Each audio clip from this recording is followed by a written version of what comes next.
Hmm,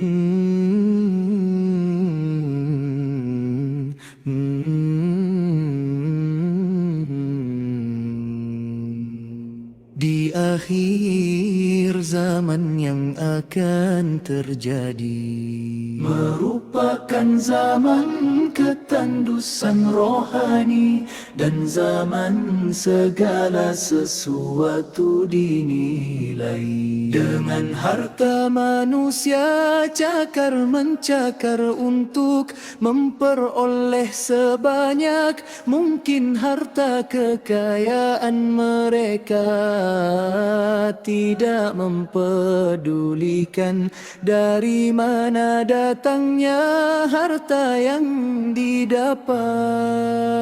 Apakah dari sumber yang halal atau dari sumber yang haram?